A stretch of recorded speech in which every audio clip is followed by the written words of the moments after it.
Welcome to U-Systems podcast, Collaborate to Innovate. Next to me, we've got Rob from CRC. Would you like to introduce yourself? Hi everybody, I'm Robert with CRC Global Solutions. We're a logistics supply chain company nationwide. We have operations all over the United States, Europe, and South America, and I'm very happy to be here with you. Welcome. What would you say is the biggest challenge facing supply chain at the moment? Well, I mean, obviously truckers, that's a tough thing. I do feel that if most distribution centers and logistics operations in regard to the warehouses were more applicable to helping out the truckers that are late or behind, and just the whole solution is just getting them in and out of your operation, that would probably change it quite a bit. Also backhauls, finding backhauls is very important as well. We're working on some software that we think would help that. Okay. And we'll probably announce that in first quarter of next year. Very nice. No sneak peeks yet? What's that? No sneak peeks yet? Oh no, I can't Top do secret. that. It's top secret. Oh. We've been working on it for 7 years and told probably half the world about it, but it's still top secret.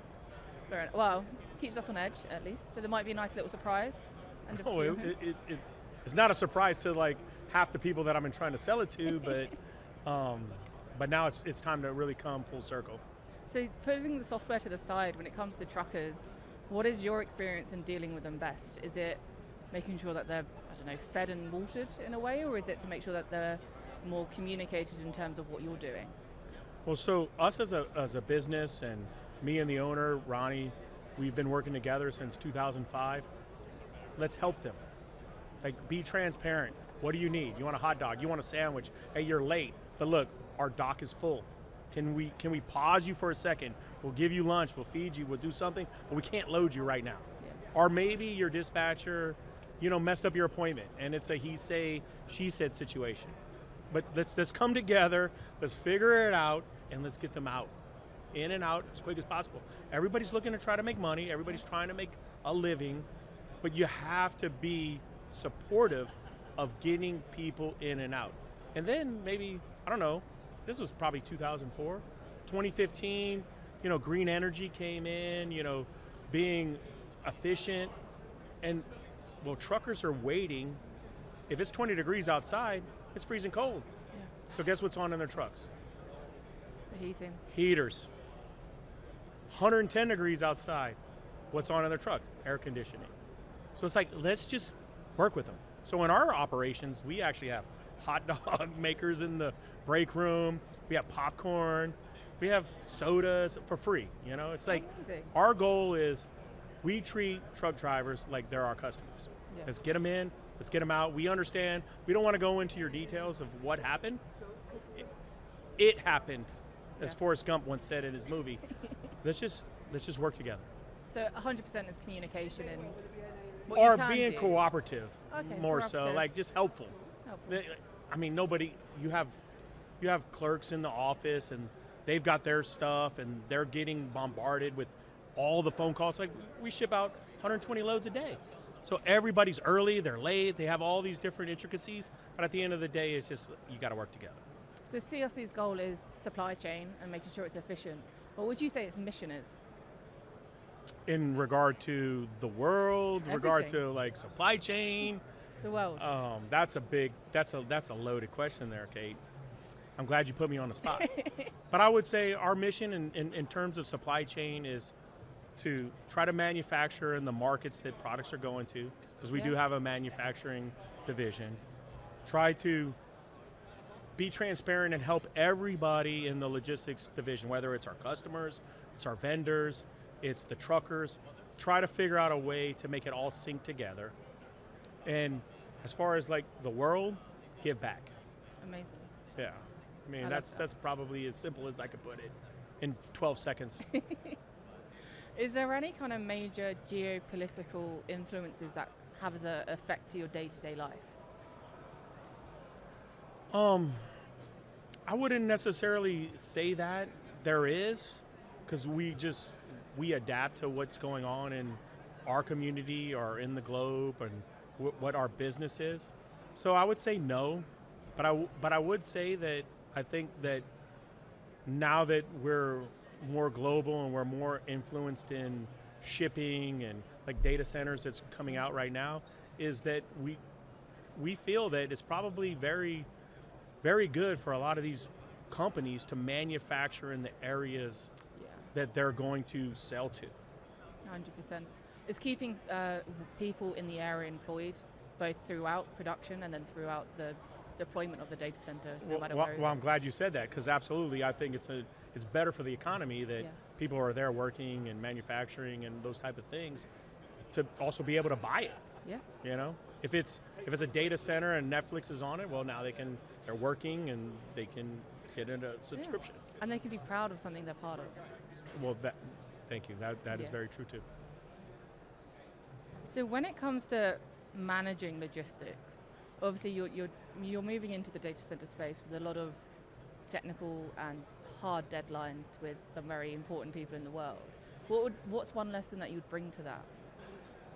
So what I've learned so far in the last 2 years of understanding the changes in being able to be more efficient in cooling data centers, because that's the big thing, is getting more efficient in cooling data centers. And what the companies that we're working with that have huge state of the art is the manufacturing piece. Like, how do they get the components? How do they get it manufactured? And how do they get it to their customers? Because some of the companies that we're dealing with, they're in other countries. And the countries outside of where they're at, they need the products. So our goal is to help bridge that gap and help get manufacturing solutions in the areas that they're selling to, which what you alluded to helps the economy in those areas, and so on and so forth. It's just a trickle-down effect. Yeah, 100%. And how important are the vendor relationships? Because like you said, supply for you doesn't start when you receive notification for a pickup and a drop-off. It starts understanding from the manufacturers.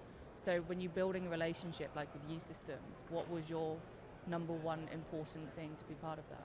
It's not important at all. No, I'm just kidding. That's the most important thing. You have to have transparency. You have to know what each other's goals are. Like, what are your margins? What are your profits? What do you want out of this? And then you can be transparent and come up with the best strategies in solving the solutions. If you're not friends with your vendors and you're not friends with, well, I mean, yeah, why not say friends? Yeah. If you're not transparent and you're in the same understanding of what each party wants, you're never going to come up with solutions. It's just not going to happen. Well, speaking of transparency, are you ready for some quick fire questions? What's a fire question? Quick fire. It's got flames and flamethrowers, or flames no? comes out my eyes. Oh my gosh, I guess so. Let's do it. What is your favorite word or phrase? Oh my gosh, you should have never asked me that question. Hey is the number one word in the world. Hey. You know how much it can mean? If I say hey with 110 decibels, I can charge a whole entire room.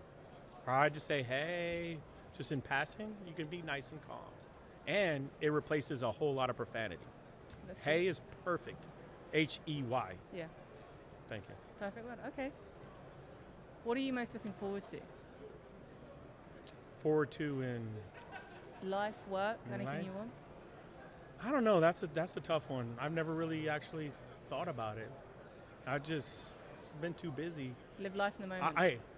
I just want to love my wife and us to be happy and our kids to be happy. I guess that's what you fight for, right? You go to work every day for your wife, your family, your kids, all that type of stuff.